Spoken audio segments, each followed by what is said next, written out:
Hi guys, good afternoon. Today is my last day. Today is my last duty dito sa sa contract namin. And I'm very excited. Excited na talaga ako matapos ito na contract. Gusto ko nang mag-move on to another contract. If hindi naman is magbabakasyon tayo. So I'm very excited din. It's 2:19. So I'm just gonna have my Berocca.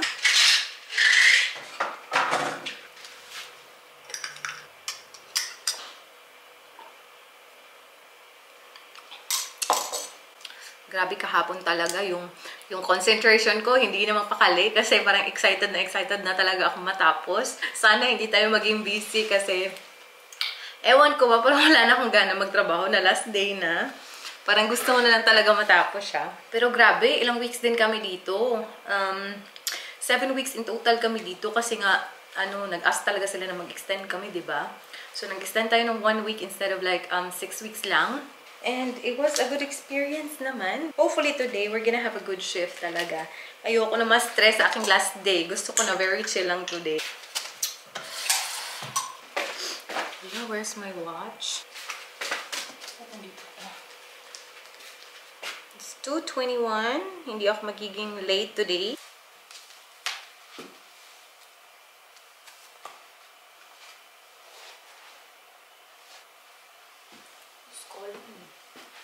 It is 14:24, so I'm just gonna go, guys. See you later.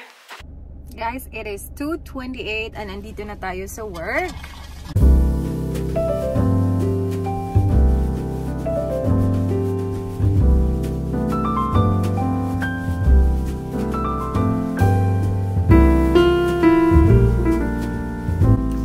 Our early comer. Last shift. Last night shift niya. Me, I'm finishing. Finish na ang ating shift. Tapos na din tayo mag-handover. Very nice.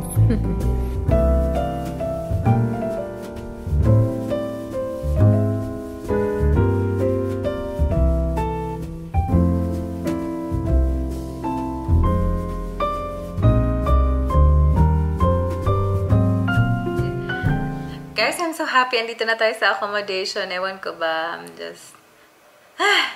Wala pa kaming contract ni Michelle, but I don't really care. Sobrang happy ako. Natapos na kami dito. I mean, okay naman siya, pero for some reason, parang... ayoko na. Ayoko na. Tama na. Buang. Nag-i-expect kasi ako na 6 weeks lang kami dito, tapos nag-extend na tayo ng another week, diba? So, ayun na. Gusto ko na talaga siyang matapos. So, wala pa kaming kontrata nga ni Michelle, pero I'm very excited. If ever hindi man siya mangyari, may gagawin kami na bakasyon. So, I'm just really happy na tapos na. Tapos na, and we'll move on to the next chapter, the next contract. Oh my God. Kakabasa ko lang sa mga messages ko, guys, because I posted a video nga na balik negosyo na tayo, and now meron akong nasold na item. This one is going to Lane from Adelaide. Sobrang ganda nito. Sana mag-focus siya. Ayan. Nag-iisa na lang to siya. So, nasold na siya. I-send ko to later. Later. Isa-send ko to siya bukas. So, I have 3 items na isa-send ko bukas. Pakita ko sa inyo kasi ang gaganda nila. Itong isa.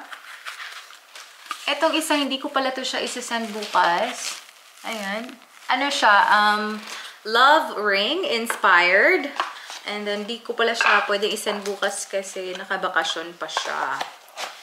Nakabakasyon pa si Kim. And then, this one is going to Loy. Ayan. This is the last item, guys. So, ubos na siya. Na-sold out na siya. Amazing! And now, I'm just gonna change my earrings. Laging ito yung ginagamit ko. Oh my God, lubat na tayo. The circle earring. Ayan, circle earring. Lagi ko siyang ginagamit. But since tapos na yung trabaho natin, ito na yung gagamitin ko. This one is the hoop na bubble hoop. So, ito na yung gagamitin ko para maka-aura tayo ng konti. That's it. For my very small jewelry organizer. So, ganito yung itsura niya. And medyo mabigat to siya. Ayan. As you can see, it's very nice. Medyo worried ako kasi meron akong another butas. Wala akong maliit. Nasa New Zealand yung mga maliliit na jewelries ko. So, sana okay lang to siya. Pwede din naman ito, yung suotin ko. Yung makapal na hoops. Again, meron ako ito. Binibenta ko pa rin to, guys. Meron tayong dalawang item nito. And then this one as well. Meron pa akong isang item na lang nito. So, if you're interested, just go click the link sa description box para makita niyo yung mga available items. Baya, ano ba dapat? Yan. Yan na lang muna. Let's see if babagay ba siya. Feeling ko na wala na yung isang butas. Asa na ba yun? Ay, parang wala na nga siya. Sana meron pa. Sobrang tagal ko na kasi siyang hindi nalagyan. Hindi ko na siya ma-feel. Parang nawala yung ikalawang butas. Pag nahanap ko, i-chika ko sa inyo. Oh my God! Pulang-pula yung tenga ko, guys. Kasi nakaya ko siyang idiin talaga. Ayan. But I don't think bagay siya. Dapat isa lang talaga. So, I'm just gonna go with the bubble ring. Hindi ko masyado makita eh. Oh yeah. Unless this is a huggy, then okay lang siya. Pero hindi kasi siya huggy. Medyo, you know, may kalakihan yung hoop niya. So, hindi ba bagay? So, ang sakit ha. Aray! Lait na ng butas niya kasi, agay. Kita, uy. Yan lang naman. Kain lang ako. We have dumpling here na 3 dumpling and sauce. I'm just gonna heat up the rice. And yeah, that's it.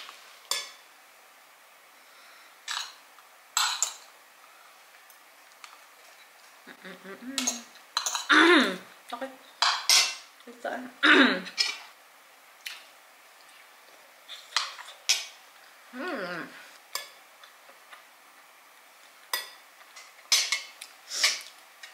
Focus muna ako sa kain. Meron ako chika sa inyo later kasi wala, kakabasa ko lang nabasa ko lang na comment sa aking vlog ba.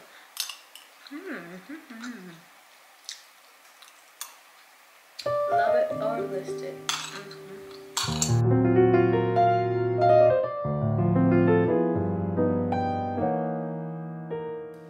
So, alam niyo ba guys, meron akong nabasa na message kanina, ay na-comment kanina sa last vlog ko, ay nakakaloka.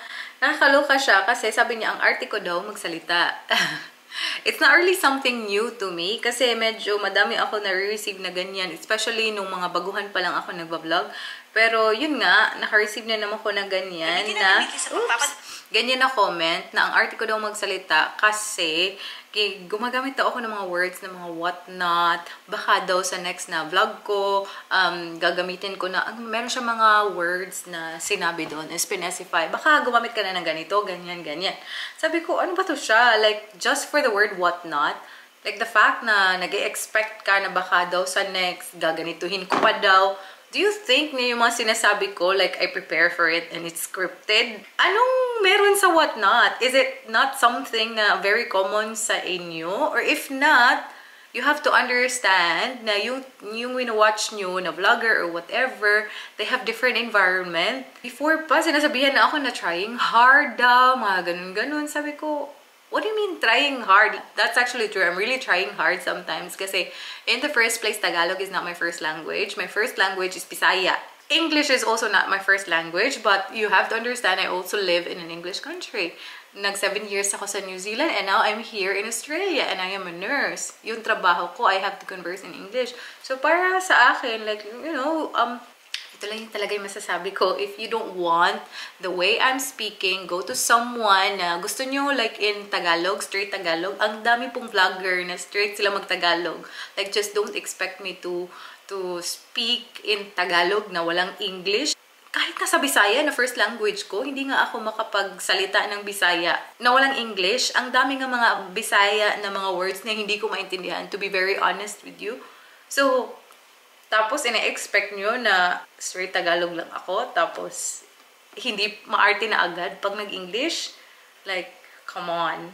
Para hindi kayo ma-stress at hindi kayo mamuna. Kasi in the first place, yung pamumuna, it's not good. Especially if it's not constructive. Go to someone na ka-level nyo. Or for the lack of terminology, hindi ko alam kung ano yung proper na terminology for this. Pero, you know, punta kayo sa someone na mas nakiklik kayo, mas naiintindihan nyo siya. na parang kayo siguro. Hindi kayo nag-i-English magsalita, go for someone na ganun. We don't have the same environment. We don't have the same experiences. So you just have to, you know, parang hindi ka na ma-stress, girl. Just go somewhere else. We are very adaptive. Kung asan kami ngayon, of course, alangan naman mag-Bisaya ako dito. Nadi makasabot na ako dire. So we really have to be very adaptive to the point na na-change na din natin the way we speak. So ayun lang. Pasensya na talaga, guys. Ako lang naman nag-share. Hindi naman ako nagalit. But I'm just like, you know, explaining na dapat ganyan natin yung view ang mga situations. Hindi tayo dapat judgmental agad and negative na agad. Pinupunan nyo na agad. Hindi pat ganun. Just because they're different from you doesn't mean that they're wrong. It doesn't mean there's something wrong with them. Iba-iba lang talaga tayo. May mga bagay talaga na I know maarte ako. Pero kung lagi nyo na lang sinasabi na I have to speak this way and that way, please lang. Okay lang talaga na mawala kayo. Rather than you sticking to me, hindi naman pala maganda sa mental health nyo. If it's not good for your mental health, why are you sticking? Why are you watching? So, hindi ko naman kayo hindi ko naman kayo sinasabihan na, mag-watch ka dito. At the end of the day, it's your decision na mag-watch. Kung ayaw mo, naartihan ka, go. Kasi ako, ganyan din ako. Ang dami kong nakikita sa social media na boses pa lang, naiirita na ako. Like, that is very true. But, you should know how to handle it. Me, binablock ko or ini-ignore ko agad. Hindi ko talaga, hindi ko pinapakinggan yung content kasi at the end of the day, naiirita nga ako sa boses niya. Boses pa lang. Meron din, naiirita tayo sa mukha. Diba, ganun? Totoo talaga yan siya. Nangyayari siya. But, you have to be very smart about how you handle it. Kasi, ikaw kasi yung nag-react. So, if you feel so negatively about this person, bakit mo titingnan yan and you don't feel good? So, bakit mo ginagawa yan sa sarili mo? And why would you put time and effort na mamuna? Ganyan, nagko-comment kayo, it takes time.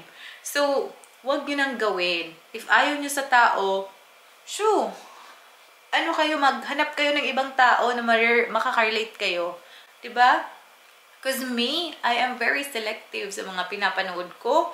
Gusto ko yung nai-inspire ako ng mga tao. Ayoko yung mga taong very negative. Ayoko yung mga tao na very toxic. Ang dami kong ayaw. That's fine. Kasi choice ko naman yun. Ayan lang naman. Anyway, I'm just gonna watch a movie. And yeah, mag-chill lang ako today. Tomorrow, I'm gonna start packing. Hindi ako magpapack ngayon. I'm gonna relax and enjoy my last day.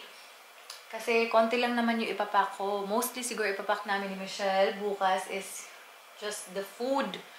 And then yung food naman, of course, bukas magluluto pa. So, wag na muna. Maybe when she's sleeping, kasi night shift siya ngayon, i-enjoy ko muna yung aking mga movie na gusto ni watch.